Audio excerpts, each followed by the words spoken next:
गौरी पुत्र गणेश भगवान की जय। शनिदेव महाराज की जय। श्री शिवाय नमस्तुभ्यम।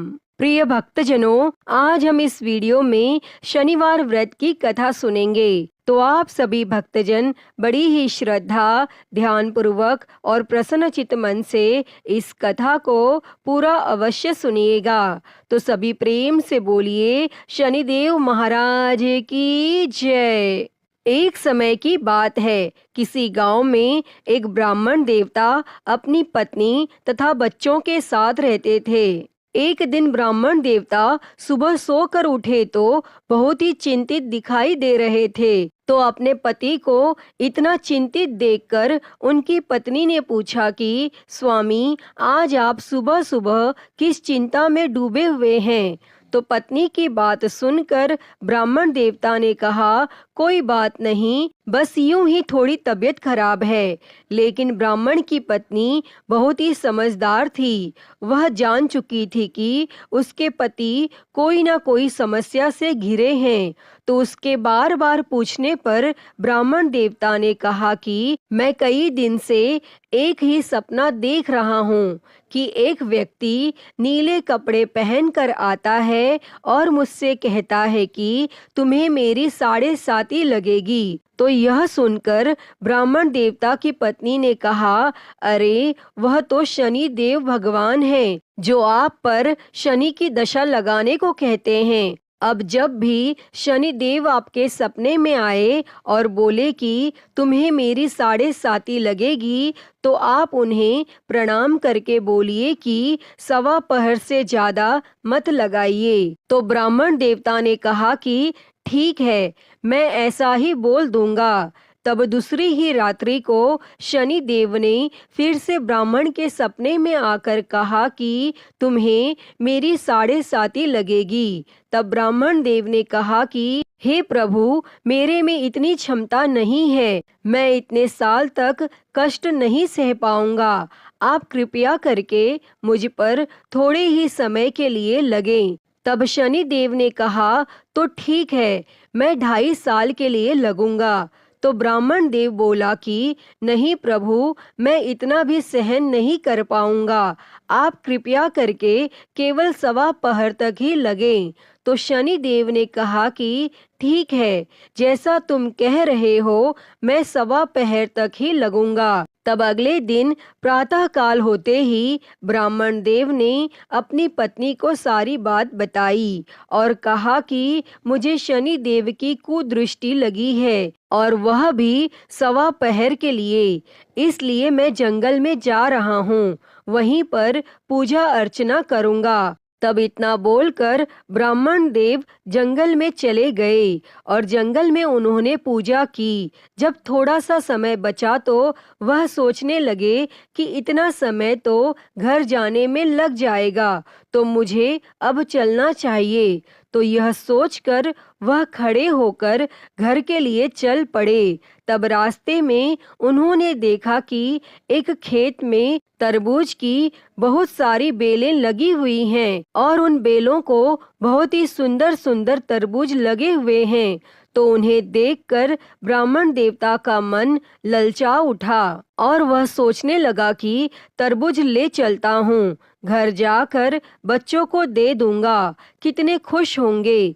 तो यह सोचकर ब्राह्मण ने 2 तरबूज तोड़कर, उसके पास एक थैला था, उसके अंदर वह तरबूज रख लिए और खेत के मालिक को देखने लगा कि मालिक दिखाई दे जाता तो उनका मूल्य दे चलता, लेकिन खेत का मालिक तो वहां दिखाई नहीं दिया। तो ब्राह्मण ने उसी बेल के पास में तरबूज का मूल्य रख दिया और अपने घर के लिए रवाना हो गए। और चलते चलते जैसे ही नगर में पहुंचे तो नगर में उन्हें 2 सिपाहियों ने रोक लिया और पूछने लगे कि ब्राह्मण, तुम्हारे थैले में क्या है?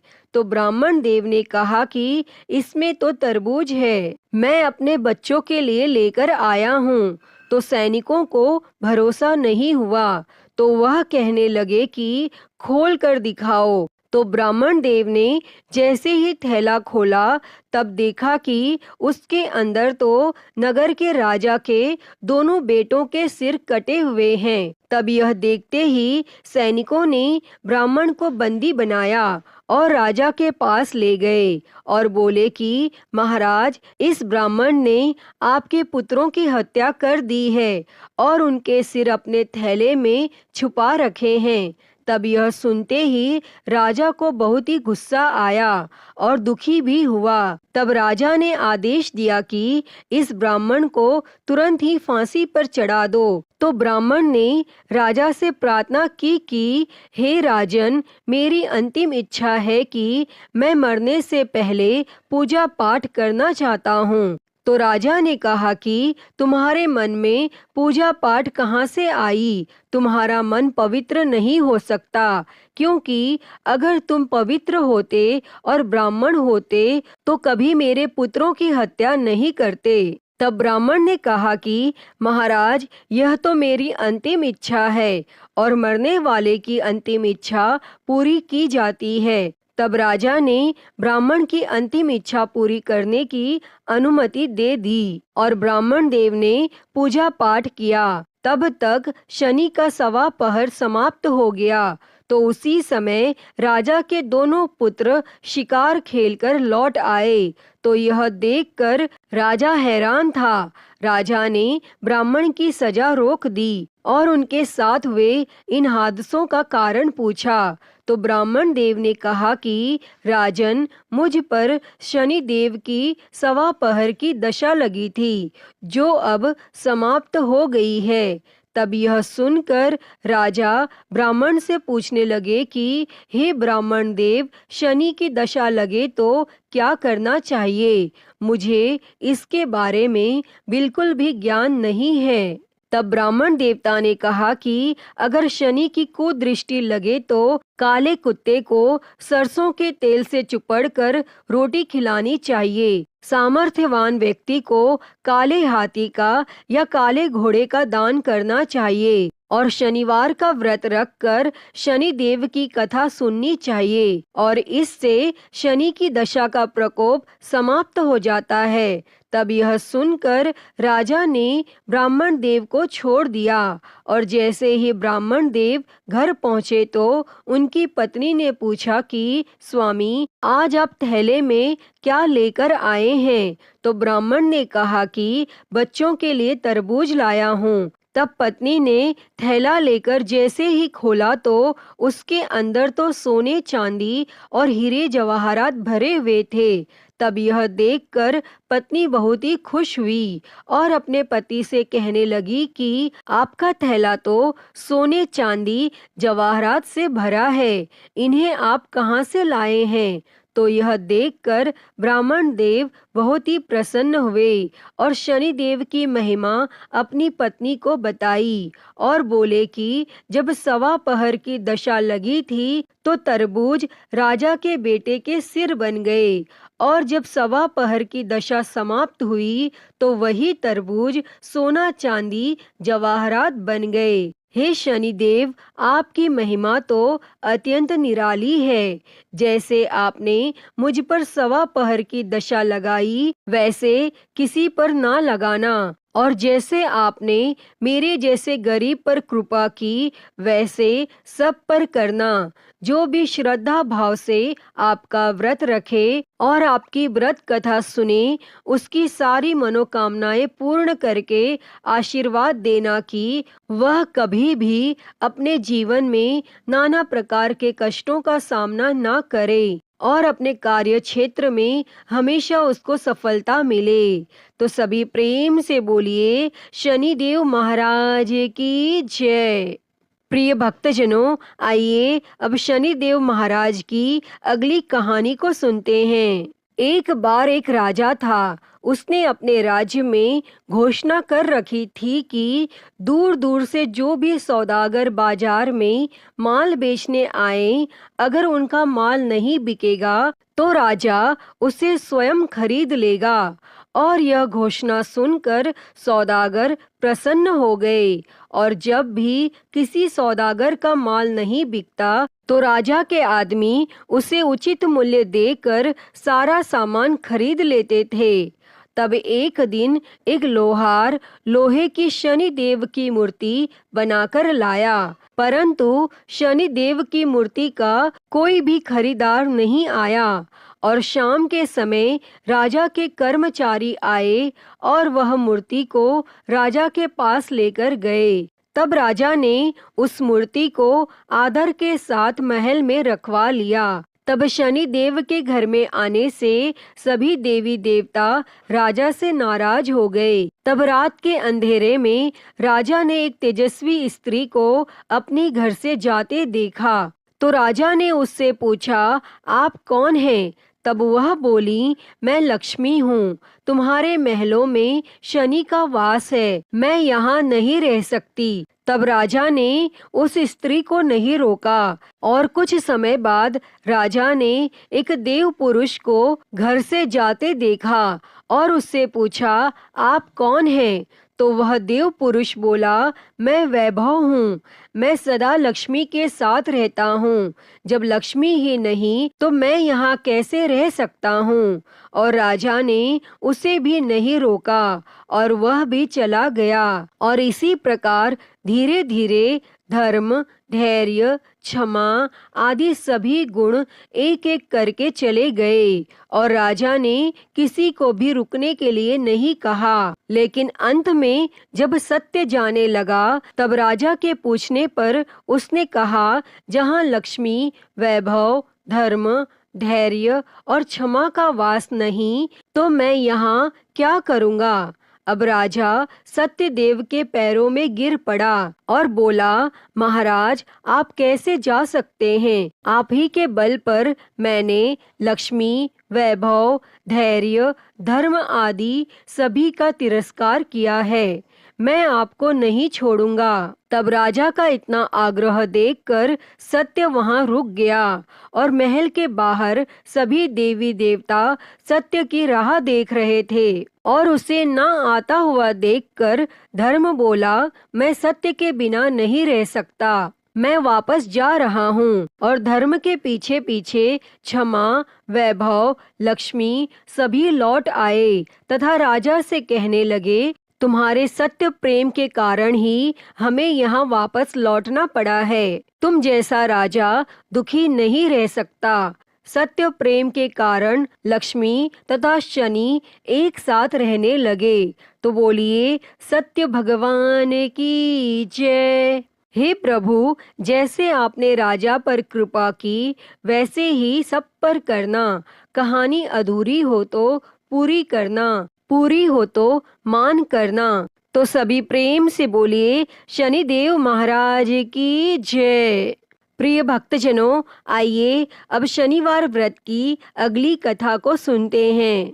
एक समय स्वर्गलोक में इस बात पर विवाद छिड़ गया कि 9 ग्रहों में से सबसे बड़ा कौन है। यह विवाद इतना आगे चला गया कि यह एक युद्ध की स्थिति बन गई। इस बात के निष्कर्ष पर पहुंचने के लिए सभी देवता देवराज इंद्र के पास पहुंच गए और उन्होंने कहा, हे देवराज, अब आप ही निर्णय करें कि हम सब में सबसे बड़ा कौन है। देवताओं द्वारा पूछे गए इस सवाल से देवराज इंद्र उलझन में पड़ गए। तब इंद्र देव ने कहा कि मैं इस प्रश्न का उत्तर नहीं दे सकता हूँ, मैं असमर्थ हूँ। इस सवाल का जवाब पाने के लिए वह सभी पृथ्वी लोक में उज्जैनी नगरी के राजा विक्रमादित्य के पास गए। तब राजा विक्रमादित्य के महल पहुंचकर सभी देवताओं ने प्रश्न किया। इस पर राजा विक्रमादित्य भी असमंजस में पड़ गए। वो सोच रहे थे कि सभी के पास अपनी अपनी शक्तियां हैं जिसके चलते वो महान हैं। अगर किसी को छोटा या बड़ा कहा गया तो उन्हें क्रोध के कारण काफी हानि हो सकती है।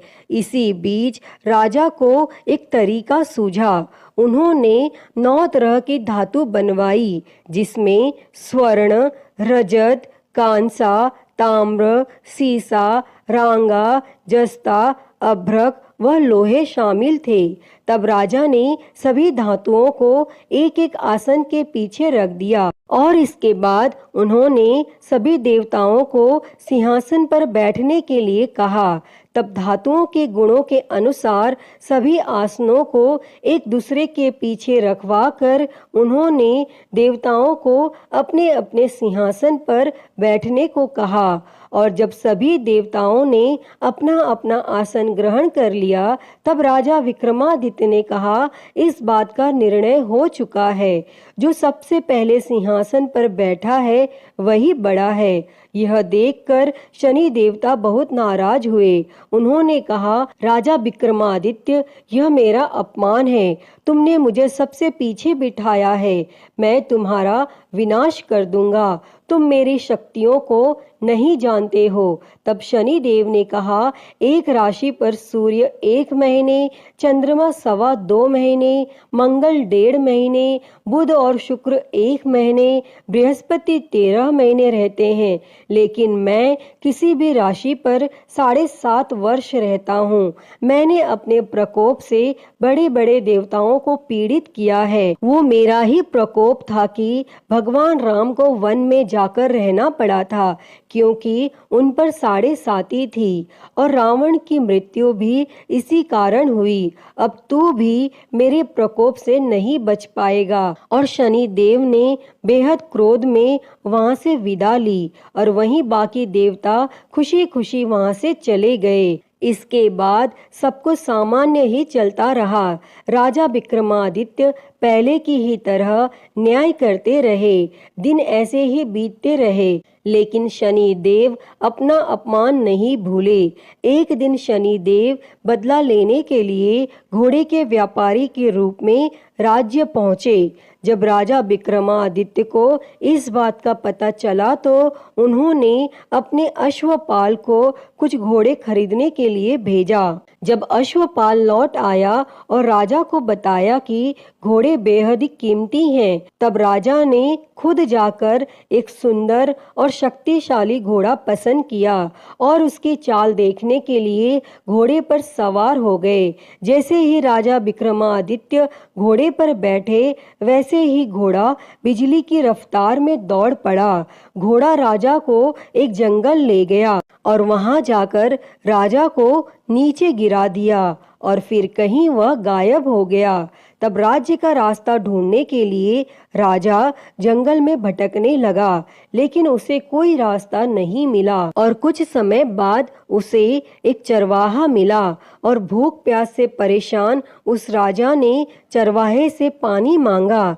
चरवाहे ने उसे पानी दिया और राजा ने उसे अपनी एक अंगूठी दे दी। तब रास्ता पूछकर राजा जंगल से निकल गया और पास में ही मौजूद एक नगर में पहुंच गया और एक सेठ की दुकान पर राजा ने कुछ आराम के लिए रुका और वहां सेठ से बातचीत करते हुए उसने बताया कि वह उज्जैनी नगरी से आया है।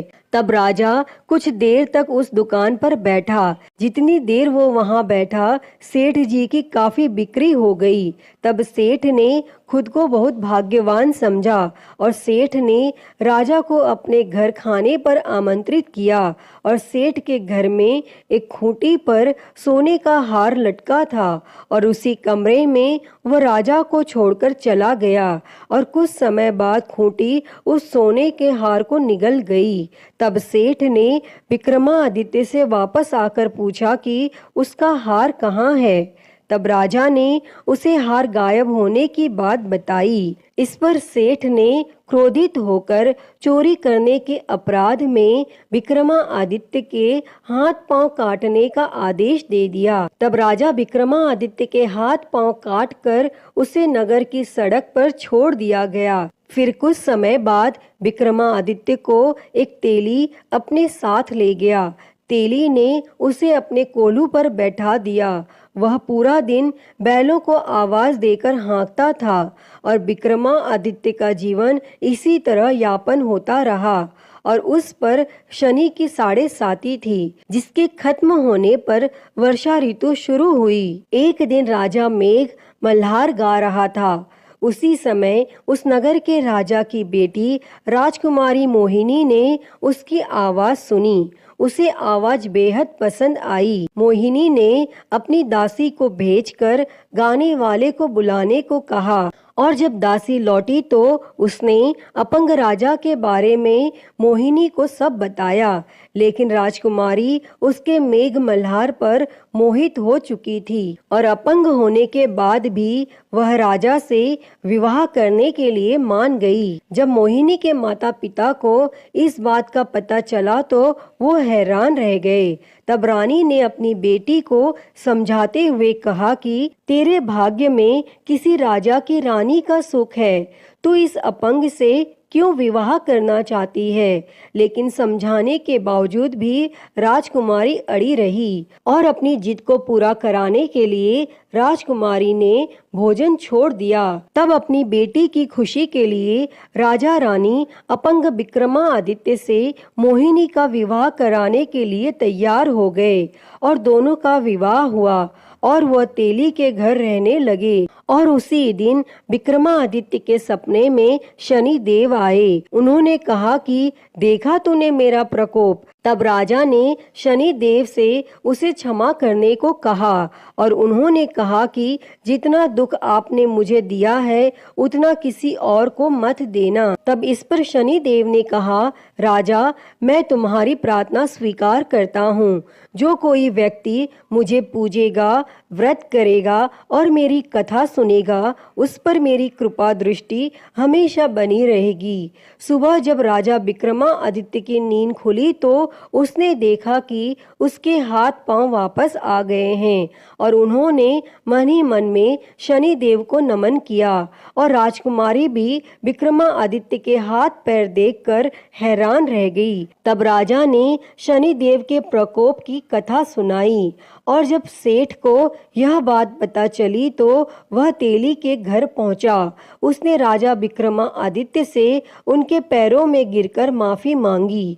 तब राजा ने सेठ को माफ कर दिया और सेठ ने राजा से उसके घर जाकर भोजन करने के लिए कहा और भोजन करते हुए अचानक से ही खूंटी ने हार उगल दिया और सेठ जी ने अपनी बेटी का विवाह भी राजा के साथ कर दिया और सेठ ने उसे स्वर्ण आभूषण, धन आदि देकर राजा के साथ विदा कर दिया। तब राजा विक्रमादित्य अपनी दोनों पत्नियों यानी राजकुमारी मोहिनी और सेठ की बेटी के साथ अपने राज्य उज्जैनी पहुँचे।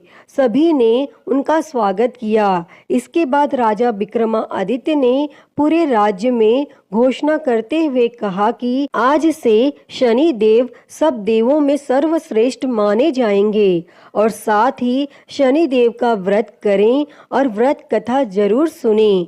यह देखकर शनि देव बहुत खुश हुए। व्रत करने और व्रत कथा सुनने से शनि देव की कृपा रहने लगी और लोग आनंद पूर्वक रहने लगे। अतः हे शनि देव जी, जैसी कृपा आपने राजा विक्रमादित्य पर की वैसी ही कृपा इस कथा को कहते, सुनते और हुंकारा भरते पर करना।